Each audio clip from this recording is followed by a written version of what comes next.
Siin Tartu, siin kurat, no.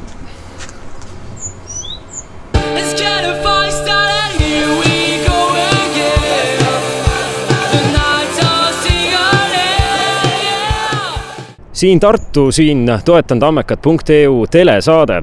Juba laupäeval läheb taas mänguks, kui siiasama Tartusse Annelinna Kunstmuru platsile saabub Tallinna Levadia.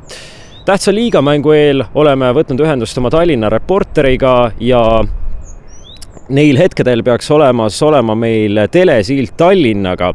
Tallinn, kas sa kuuled meid? Hallo. Tallinn, kas sa kuuled meid? Hallo, nii, kuule. Tallinn, kas on meil ühendus olemas? Pane see juhe nüüd õigesse kohta. Väga hea, väga hea. Nii, tere Tartu, kuuleme teid suurepäraselt. Kunstmuru staadion otse pildis. Pane see pilt sisse nüüd. Ja siin tõepoolest Maarjamäe pall on jätkuvalt ümmargune ja mitte midagi pole selgunud enne, kui on kõlanud lõpuvile.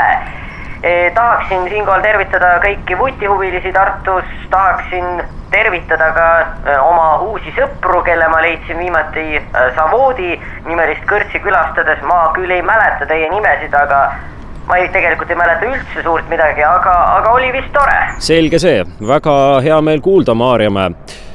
Tegelikult on Tammeka ja Levadia vaheline liigamäng mitmeski mõttes intrigeeriv, muu hulgas kas või sellepärast, et Marko Kristal naaseb Tartusse, sedapuhku küll ühe teise klubi treeneri pingil.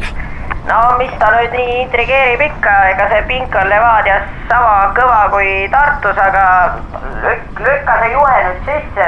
Oi, kui hästi tehtud, mis sa nüüd tahad ordenit saada või? Nüüd peaks olema meil Tartus tulema ka pilt ilusti staadionilt. Käimas on Tallinna Levadia treening.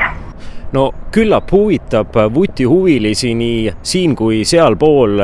Eeskätt loomulikult see, et kas Levadia mehed on vormis ja kuidas on olukord vigastustega? No siit otsepildist on kindlasti aru saada, et mehed on vormis, aga kus sa alles taklas. No vormis on mehed küll, aga vigastuste koha pealt ma nii kindel ei saa enam olla.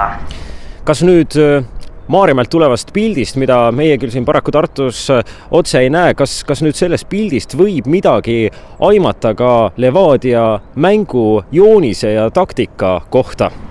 Lühidalt öeldes ei, aga ma kirjeldaksin siin niimoodi platsi äärelt vaadates Levadia taktikat kui Pipi Pikksuka raamatutest tuttavat segasumma suvilat. Selge pilt, suur tänu Maarjamäe. Lõpetame nüüd otse pildiga pealinnast Tallinnast, ühest Eesti vutikantsist. Peatselt saates pommuudiseid Sillamäelt. Kuulduste kohaselt on kohaliku Kalevi vutimehed lõpuks ära õppinud üksteise eesnimed. Tänases ekspertrubriigis võtame vaatluse alla ühe vaataja küsimuse. On nimelt televaataja meile kirjutanud, et kui ründaja eksistentsi ainus mõte on lüüa väravaid, siis tsiteerin, kas Fernando Torres on üldse päriselt olemas.